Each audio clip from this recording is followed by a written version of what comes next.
السلام علیکم دوستو، کیسے ہیں آپ سب؟ انشاءاللہ خیریت سے ہوں گے۔ آپ کا میرے یوٹیوب چینل پہ خوش آمدید۔ میں آپ سب کے لیے بڑی مشکل سے ویڈیو بناتا ہوں۔ آپ میری ویڈیو کو لائک اور سبسکرائب بھی کر دیں اور فالو بھی کر لیں۔ امید کرتا ہوں آپ لوگ انجوائے بھی کرتے ہوں گے۔ میری یہ ویڈیو بھی پچھلی تمام ویڈیوز کی طرح بہت اچھی اور مزے کی بنی ہے۔ بھائی، آج جو میں تمہیں کہانی سنانے جا رہا ہوں وہ صرف تاریخ نہیں، ایک آنسو ہے جو پتھروں پر گرا تھا۔ اندلس، اسپین کی زمین پر بسنے والا وہ شہر جہاں کبھی صبح اذان سے ہوتی تھی اور شام علم کی روشنی سے۔ میں نے سنا ہے کہ اس وقت گلیوں میں علم بکتا تھا، مسجدوں میں صرف نماز نہیں بلکہ سوچ بھی ہوتی تھی۔ لوگ کہتے ہیں کہ رات کو بھی شہر اندھیرا نہیں ہوتا تھا، کیونکہ چراغ صرف گھروں میں نہیں دلوں میں جلتے تھے۔ مسلمان، یہودی اور عیسائی تینوں ساتھ رہتے تھے، بنا ڈر، بنا نفرت۔ اندلس صرف شہر نہیں تھا، ایک خواب تھا جو حقیقت بن چکا تھا۔ مگر ہر خواب کو ایک دن نیند سے جاگنا ہی ہوتا ہے، اور اس جاگنے کا نام ہوتا ہے زوال۔ کہتے ہیں کورڈوبا کی لائبریری میں اتنی کتابیں تھیں کہ یورپ کے باقی ملکوں میں مل کر بھی اتنی نہیں تھیں۔ میں تصور کرتا ہوں کہ کوئی بزرگ مجھے بتا رہا ہے کہ بچے بھی فلسفہ اور سائنس پر بات کرتے تھے۔ شہر کے حکمران علم کو طاقت سمجھتے تھے، تلوار کو نہیں۔ ہر مسجد کے ساتھ ایک مدرسہ تھا اور ہر مدرسے کے ساتھ ایک سوال۔ اندلس کے لوگ سوال پوچھنا جانتے تھے اور جواب ڈھونڈنا بھی۔ مگر بھائی، جب قوم سوال پوچھنا چھوڑ دے اور صرف حکم سننے لگے تو علم دھیرے دھیرے خاموش ہو جاتا ہے۔ ہر کامیابی کے ساتھ ایک بیماری بھی آتی ہے، غرور۔ اندلس کے حکمرانوں نے سمجھا کہ یہ شہر ہمیشہ ان کا رہے گا۔ بھائیوں میں اختلاف پیدا ہوا، تاج کے لیے خون بہنے لگا۔ جو شہر علم سے بنا تھا وہ سیاست سے ٹوٹنے لگا۔ مسجدوں میں دعا کم اور منصوبہ بندی زیادہ ہونے لگی۔ دشمن شہر کے باہر تھا، مگر اصل دشمن شہر کے اندر پیدا ہو چکا تھا۔ میں جب یہ سوچتا ہوں تو لگتا ہے کہ اندلس کا زوال اس دن لکھ دیا گیا تھا جب مسلمان آپس میں ایک دوسرے کے دشمن بن گئے۔ شہر کے بازار اب بھی بھرے ہوتے تھے، مگر دل خالی ہو چکے تھے۔ لوگ عبادت تو کرتے تھے، مگر انصاف بھول گئے تھے۔ امیر اور غریب کے درمیان دیوار کھڑی ہو گئی تھی۔ میں نے سنا ہے کہ اس وقت کوئی چیخ کر کہنا چاہتا تھا کہ رک جاؤ، مگر آواز دب چکی تھی۔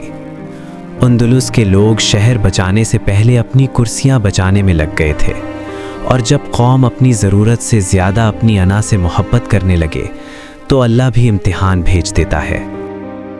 عیسائی فوج نے دھیرے دھیرے شہر کے گرد گھیرا تنگ کرنا شروع کیا۔ قلعے مضبوط تھے، مگر ارادے کمزور۔ اندلس کے حکمران ایک دوسرے سے مدد مانگنے کے بجائے ایک دوسرے کو گرانے میں مصروف تھے۔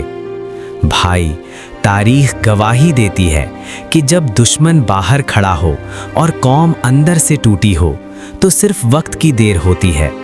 شہر کے دروازے بند تھے، مگر تقدیر کا دروازہ کھل چکا تھا۔ رات کو جب ہوا چلتی تھی تو مسجدوں کے مینار بھی خاموش لگتے تھے۔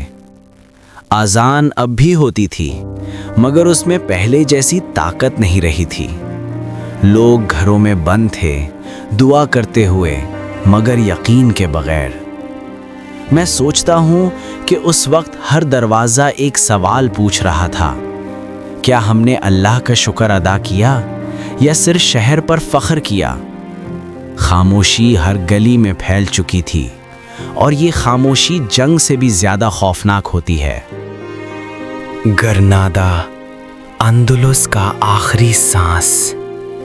جب شہر گرا تو صرف دیواریں نہیں گریں، امیدیں بھی ٹوٹ گئیں۔ کہتے ہیں کہ جب مسلمان شہر چھوڑ کر جا رہے تھے تو پیچھے مڑ کر دیکھا بھی نہیں جا سکا۔ آنکھوں میں آنسو تھے اور لبوں پر خاموشی۔ میں جب یہ تصور کرتا ہوں تو لگتا ہے جیسے پوری قوم ہجرت کر رہی ہو، مگر مدینہ کی طرف نہیں، گمنامی کی طرف۔ مسجدوں پر صلیب لگائی گئیں، جہاں کبھی قرآن پڑھا جاتا تھا وہاں گھنٹیاں بجنے لگیں۔ بھائی، یہ صرف عمارت کی تبدیلی نہیں تھی، یہ پہچان کی تبدیلی تھی۔ اندلس کا نام مٹا دیا گیا، زبان بدل دی گئی، نشانیاں توڑ دی گئیں، مگر تاریخ جانتی ہے کہ سچ کو مٹایا نہیں جا سکتا، صرف چھپایا جا سکتا ہے۔ سب سے زیادہ دردناک منظر وہ تھا جب کتابیں چلائی گئیں، علم کو آگ لگا دی گئی۔ میں سوچتا ہوں کہ اگر کتابیں بول سکتی ہوتیں تو وہ چیخ کر کہتی کہ ہم نے صرف سچ لکھا تھا۔ آگ کے شعلے صرف کاغذ کو نہیں، نسلوں کو جلا رہے تھے۔ اندلس کا علم راکھ بن گیا۔ وقت گزرتا گیا اور اندلس صرف کہانیوں میں رہ گیا۔ شہر خاموش ہے مگر زمین اب بھی گواہ ہے۔ جب بارش ہوتی ہے تو لگتا ہے جیسے مٹی رو رہی ہو۔ میں جب اسپین کے ان شہروں کا نام سنتا ہوں تو دل کہتا ہے کہ یہاں کبھی ہمارے لوگ رہتے تھے اور اپنی غلطیوں کی قیمت چکا گئے۔ اندلس ہمیں ایک سبق دیتا ہے، یہ کہ صرف طاقت کافی نہیں، اخلاق ضروری ہوتا ہے۔ صرف علم کا ہونا کافی نہیں، اس پر عمل بھی چاہیے۔ بھائی، اللہ نے شہر نہیں چھوڑا، لوگوں نے اللہ کو چھوڑ دیا تھا، اور جب ایسا ہوتا ہے تو شہر صرف نقشے سے نہیں، دلوں سے بھی مٹ جاتا ہے۔ میں جب یہ کہانی ختم کرتا ہوں تو صرف ایک سوال چھوڑ کر جاتا ہوں، کیا ہم اندلس سے کچھ سیکھے یا ہم بھی اسی راستے پر چل رہے ہیں؟ اندلس کا شہر لاپتہ ہو گیا مگر اس کا پیغام آج بھی زندہ ہے۔ اگر ہم نے سن لیا تو شاید کوئی اور شہر بچ جائے۔